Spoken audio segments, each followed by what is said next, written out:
Buenos días, fanáticos de las historias. ¿Cómo explicar que el nombre de Mahoma esté citado 4 veces en el Corán y el de Jesucristo 10 veces más? ¿Cómo es posible que Cristo tenga títulos más altos que los del profeta del Islam? ¿Será posible que el Islam sea en realidad una versión del cristianismo? Manes. Porque claro, todos sabemos que el personaje central de esta religión es Mahoma, ¿cierto? Pero, ¿y si estuviéramos equivocados?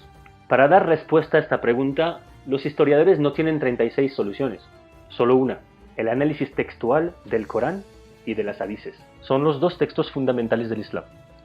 Por un lado, el Corán, organizado en capítulos o suras, es la palabra de Dios pura. Y por otro lado, los hadices relatan las palabras y las acciones del profeta. Ambos textos presentan a Jesús como un ser único. Es el único cuya vida es contada de principio a fin en el libro sagrado, desde su concepción hasta su muerte. Jesús y María, llamados por el Islam Isa y Mariam, tienen un lugar particular, debido a dos factores. Primero, porque Jesús nació, igual que en el cristianismo, de manera virginal, sin padre, lo que lo convierte en una suerte de nuevo Adán. Y segundo, porque la Virgen María fue elegida por Dios y es bendita entre todas las mujeres. ¿No les suena familiar? Y Jesús no es un simple profeta ni un simple ser humano. Jesús es el Espíritu de Dios, enviado por Allah a Mariam, y es el único profeta del Islam que tiene este calificativo. Fue anunciado, al igual que en el cristianismo, por el arcángel Gabriel, el Mesías. Y cuando dicen Mesías, no lo dicen en el sentido del Antiguo Testamento, en el sentido judío, sino en el sentido cristiano. Es decir, de un ser casi supernatural, que hace milagros, cosas que el profeta Mahoma nunca ha podido hacer. Por ejemplo, Jesús es capaz de dar vida a objetos inanimados, de sanar las enfermedades, de devolver la vista a los ciegos y hasta de resucitar a los muertos. Eso sí, siempre con el permiso de Allah. En lo que todos están de acuerdo al menos es que Jesús es una persona excepcional. Jesus rules, man. Jesus rules. Al igual que en el Evangelio, Jesús aporta una nueva ley, una nueva tradición, una nueva alianza, en oposición al Antiguo Testamento. Pero el Corán es enfático en repetir que Jesús no es el Hijo de Dios, sino es su soplo, su verbo.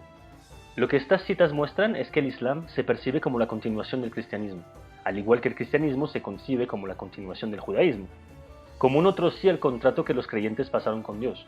Es decir, que Cristo está al mismo nivel que el Corán.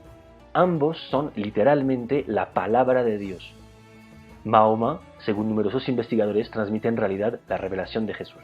Entonces, según algunos de ellos, aunque no sé si sea políticamente correcto decirlo, si Mahoma transmite la verdad de Dios y Jesús es la verdad de Dios, entonces Mahoma es una suerte de Virgen María.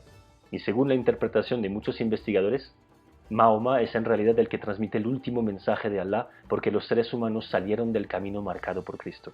También es interesante notar que en las inscripciones en la primera obra arquitectónica del Islam, en Jerusalén, construida en el año 72 después de la Hijra, en el 694 después de Cristo, el domo de la roca confirma que Mahoma es el profeta, pero también reafirma el rol de Cristo como mensaje original de Allah.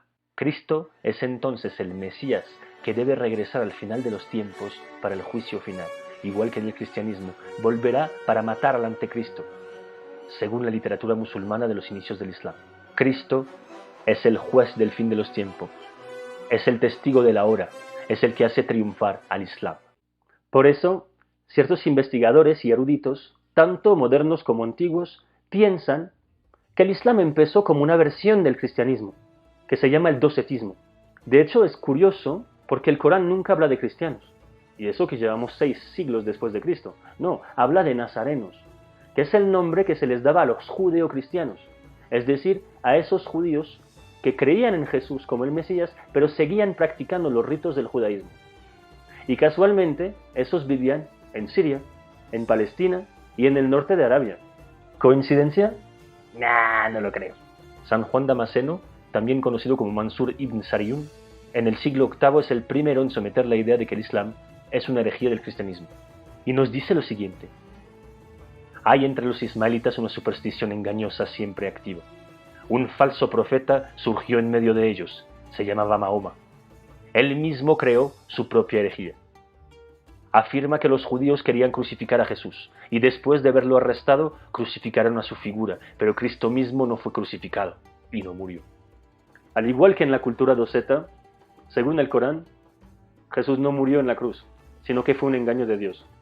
Y Allah lo elevó hasta él, en un evento parecido al que nosotros conocemos como el ascenso. Del episodio de la crucifixión, el Corán dice lo siguiente: los judíos no lo mataron ni lo crucificaron, pero así les pareció. Y maquinaron, pero Allah también maquinó, y Allah es el que mejor maquina. Cuando dijo Allah: Isa, voy a llevarte y elevarte hacia mí, y voy a poner tu pureza a salvo. ¿Sería entonces el docetismo la inspiración del Corán? Es posible, pero no es seguro, porque no hay pruebas de filiación directa entre lo uno y lo otro. Solo hay cosas en común, como por ejemplo el debate teológico sobre la divinidad de Jesús. De hecho, uno de los parientes de su esposa Khadija, de nombre Waraka, era cristiano antes de reconocer a Mahoma como profeta, y Mahoma también conoció a Bahira, un monje doceta. Por otro lado, hay algo curioso, y es que en el Corán existen palabras que no son de origen árabe, sino siriacas, una vertiente de arameo que hablaban los judeocristianos, es decir, los que creían en Jesús, pero seguían practicando los ritos judíos. Como lo pueden ver aquí, no son palabras cualquiera. A pesar de que lo niegue el Corán en algunas suras y algunos versículos, es posible que Mahoma hubiera tenido contacto con personas que le hubieran enseñado los textos bíblicos. Ojo, esto no significa, al igual que todo lo que dije antes, que sea cierto. Indicios no son prueba. Y Juan Damasceno, de nuevo, expone de manera perfecta la diferencia entre ambas religiones. Para el Islam, los cristianos son asociadores, porque plantean que Dios tenía un socio en Jesús y que Jesús era el igual de Dios, cuando el Islam cree que Jesús es un servidor de Dios, que fue engendrado por María gracias al Verbo y no con paternidad del Señor Todopoderoso, ¿no? Mahoma pretende entonces restablecer lo que llama él puro monoteísmo, porque según el Islam, todos los profetas son musulmanes. El Islam existió antes, el judaísmo, el cristianismo, en realidad son el Islam, y los judíos y los cristianos tergiversaron el mensaje de Abraham, Moisés y Jesucristo. Jesucristo no es el Redentor ni el Salvador, es la palabra enviada por Allah, es el servidor del único Dios.